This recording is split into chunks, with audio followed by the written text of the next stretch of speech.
இந்திய நாட்டின் பொதுத்துறையை அந்நியனுக்கு விற்காதே விற்காதே விற்காதே பாதுகாப்போம் பாதுகாப்போம்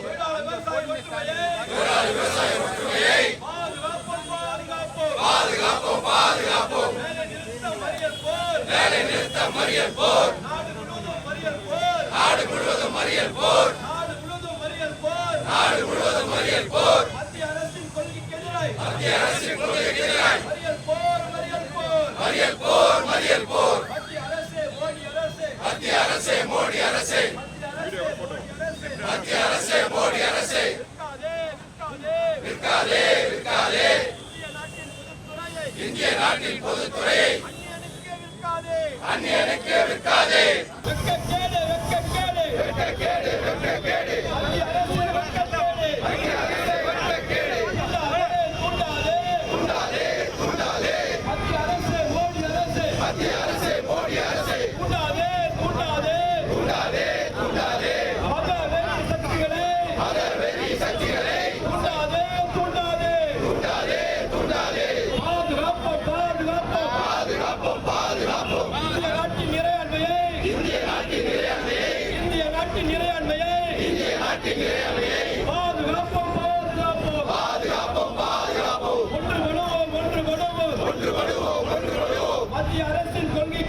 மத்திய அரசின் கொள்கைக்கு எதிராய் தொழிலாளர் விரோத கொள்கைக்கு எதிராய் ஒன்றுபடுவோம் போராடுவோம் மத்திய அரசே மோடி அரசே மத்திய அரசே மோடி அரசே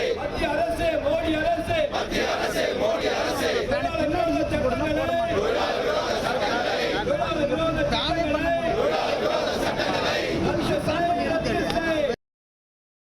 இன்று ஜூலை 9ஆம் தேதி 11 அனைத்திந்திய மத்திய அமைப்புகள் 40க்கும் மேற்பட்ட துறைவாரி சம்மேளனங்கள் இந்தியா முழுவதும் இருக்கிற விவசாயிகளின் அமைப்புகள் விவசாய தொழிலாளர்களின் அமைப்புகள் அதேபோல் பல்வேறு வெகுஜன அமைப்புகள் வாலிபர் மாதர் மாணவர் போன்ற வெகுஜன அமைப்புகள் எல்லோரும் சேர்ந்து இந்த போராட்டம் முன்னெடுக்கப்படுகிறது. இன்றைய வேலை நிறுத்தத்தில் 30 கோடியிலிருந்து 35 கோடி மக்கள் பங்கெடுப்பார்கள் என்பது எங்களுடைய மத்திய தொழிற்சங்கங்களுடைய கணிப்பு. எல்லா மாநிலங்களிலும் இந்த வேலை நிறுத்தம் நடைபெறுகிறது. கோரிக்கை மிக கடுமையாக மத்திய அரசாங்கத்தின் கொள்கையால் விலைவாசிகள் ஏறி இருக்கின்றன என்று சொல்லக்கூடாது, ஏற்றப்பட்டு இருக்கின்றன. டீசல் பெட்ரோல் விலையிலிருந்து பாகிஸ்தானை விட 1 லிட்டர் பெட்ரோல் இந்தியாவிலே 21 ரூபாய் அதிகம். இப்படி கணக்கு பார்த்தாலே போதும். அதே மாதிரி டோல் மற்றது இப்படி எல்லாவற்றிலும் ஜிஎஸ்டி வழியாக அவர்கள் அடிக்கிற கொள்ளை அது விலையேற்றத்திற்கு முக்கிய காரணமாக இருக்கிறது. வேலை வாய்ப்பு பெருக்குதல் என்பது மத்திய அரசாங்கத்தின் திட்டத்தில் அநேகமாக இல்லை. வேலை வாய்ப்பை சுருக்குதல், இருக்கிற வேலை வாய்ப்பை பறித்தல், நிரந்தர வேலை வாய்ப்பை பறித்துவிட்டு அங்கே கான்ட்ராக்ட் தொழிலாளிகளை புகுத்துதல் என்பதுதான் மத்திய அரசாங்கத்தின் கொள்கையாக இருக்கிறது. இதற்காகவே அந்த சட்டங்களை அவர்கள் திருத்தி இருக்கிறார்கள். 29 சட்டங்களை 4 தொகுப்புகள் என்று பெரிய மாறுதட்டி அறிவித்தது அனைத்தும் தொழிலாளிகளுக்கு எதிரானது. ஏற்கனவே இருக்கிற சட்டங்களில் இருக்கிற குறைந்தபட்ச உரிமைகளுக்கு எதிரானது. ஆகவே அந்த சட்ட தொகுப்புகளை திரும்ப பெற வேண்டும். விவசாயிகளுக்கு எதிராக போடப்பட்டிருக்கிற சட்டங்களை முழுமையாக அகற்ற வேண்டும். விவசாயிகளுக்கு கொடுத்திருக்கக்கூடிய வாக்குறுதிகளை அரசாங்கம் நிறைவேற்ற வேண்டும். குறைந்தபட்ச கூலி என்பது 26,000 ரூபாய் அமுல்படுத்துவதற்கான எந்த நடவடிக்கையும் அவரிடம் இல்லை. அமுல்படுத்த வைப்பதற்காக, வேலை நேரத்தை அமுல்படுத்த வைப்பதற்காக, கான்ட்ராக்ட் முறையை ஒழுங்குபடுத்துவதற்காக தொழிற்சங்கத்தை பயன்படுத்தலாம் என்றால் தொழிற்சங்கத்தை அமைக்க கூட தடை விதிக்கப்படுகிறது. பதிவு செய்வதற்கு கூட ஏராளமான பிரச்சனைகள் இருக்கின்றன. ஆகவே தொழிற்சங்க உரிமை என்பது முக்கியமானது. குறைந்தபட்ச கூலி போன்றது. அங்கன்வாடி, ஆஷா, மக்களை தேடி மருத்துவம், சத்துணவு பணியாளர்கள் போன்ற திட்டப்பணியாளர்கள் மிக குறைவான கூலியில் நிரந்தரமற்ற பணி வாங்கி கொண்டிருக்கிறார்கள். அரசு பணியாளர்களாக அவர்களை மாற்ற வேண்டும். பழைய ஓய்வூதிய திட்டம் இந்தியா முழுவதும் அமுல்படுத்துவதற்கு மத்திய அரசாங்கம் நடவடிக்கை எடுக்க வேண்டும். மாநிலங்களுக்கு அதற்கான உதவியையும் மத்திய அரசாங்கம் செய்ய வேண்டும். முறைசாரா தொழிலாளர்கள் மிக கடுமையாக பாதிக்கப்பட்டிருக்கிற மக்கள் 60% மேற்பட்ட இந்தியாவின் ஒட்டுமொத்த உற்பத்தி மதிப்பிலே அவர்கள்தான் பங்கு செலுத்துகிறார்கள். அவர்களுக்கு ஆண்டுக்கு குறைந்தது 3 லட்சம் கோடி ரூபாய் ஒதுக்கி சமூக பாதுகாப்பு திட்டங்களை செயல்படுத்த வேண்டும். இது முடியாத காரியம் அல்ல. பெருமுதலாளிகளுக்கு கடந்த ஒவ்வொரு ஆண்டும் 2.5 லட்சம் கோடி 3 லட்சம் கோடி கடந்த 10 ஆண்டுகளிலே மட்டும் கிட்டத்தட்ட 12.5 லட்சம் கோடி மத்திய அரசாங்கம் அதானிக்கும் அம்பானிக்கும் செலவு செய்திருக்கிறது, அவர்கள் கொடுத்திருக்க. ஆகவே இது போன்ற இந்த கோரிக்கைகளுக்காக நடைபெறுகிற இந்த வேலை நிறுத்தம் என்பது மத்திய அரசாங்கத்திற்கு தொழிற்சங்கங்கள் விடுக்கிற எச்சரிக்கை. மத்திய அரசாங்கம் தொழிலாளிகளுக்கு மக்களுக்கு எதிராக தொடுத்திருக்கிற தாக்குதலுக்கு எதிரான திருப்பி தாக்குதல் இது. மத்திய அரசாங்கம் உரிய நடவடிக்கை எடுக்க மறுப்பார்களேயானால் இந்த போராட்டம் வேறு பல வடிவங்களிலும் முன்னெடுக்கப்படும். தமிழகத்திலே நூற்றுக்கணக்கான இடங்களிலே மறியல் போராட்டம் நடைபெறுகிறது. சென்னையை சுற்றி 4 இடங்களிலே இந்த மறியல் போராட்டம் நடைபெறுகிறது. பல்லாயிரக்கணக்கான மக்கள் இந்த மறியல் போராட்டத்திலும் பங்கெடுத்து கைதாவார்கள். தொழிலாளர்களுக்கு எதிராக எடுக்கிற நடவடிக்கை மத்திய அரசாங்கத்திற்கு நிச்சயமாக தேர்தலிலே எதிரொலிக்கும். தமிழ்நாட்டிலும் பிஜேபி அதிமுகவுக்கு எதிராக எதிரொலிக்கும்.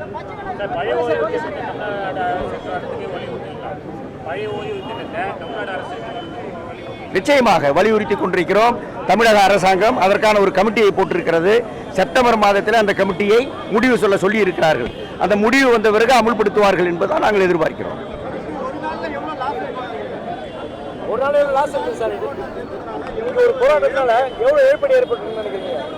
அது several thousand crores, பல ஆயிரக்கணக்கான கோடி. தொழிலாளிகளை பொறுத்தவரையில் ஒவ்வொரு நாளும் ஊதிய இழப்பு என்பது எங்களுக்கு மிகப்பெரிய இது. அதுவே கிட்டத்தட்ட 100-150 கோடி ரூபாய் வரும்.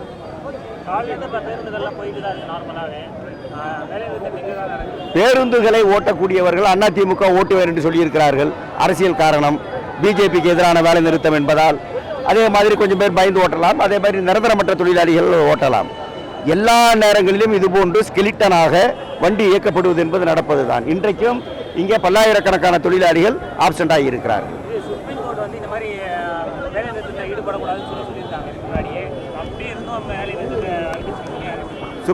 சுப்ரீம் கோர்ட்டுக்கு சொல்வதற்கு அந்த உரிமை கிடையாது.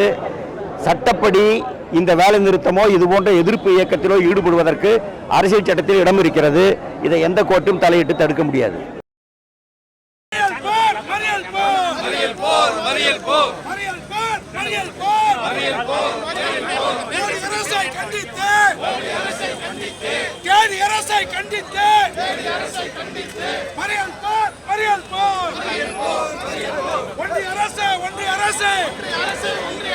மோடி அரசு, கேடி அரசு, வாபஸ் வாங்கு, வாபஸ் வாங்கு, வாபஸ் வாங்கு.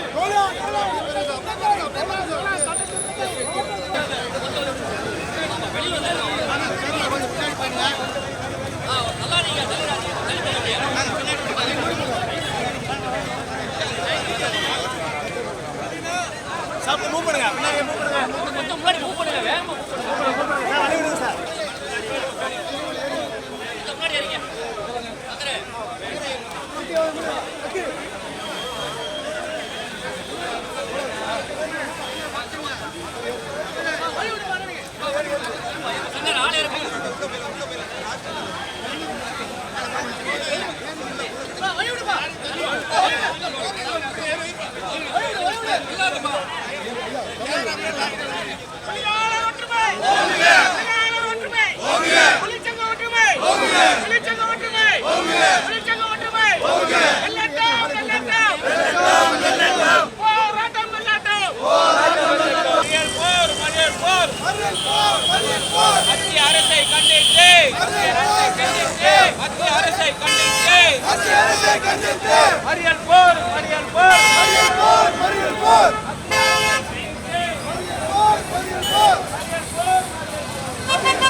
தொழிலாளர் மறியல் போர் வெல்லட்டும் சிறைக்கட்டும் வெல்லட்டும் சிறைக்கட்டும்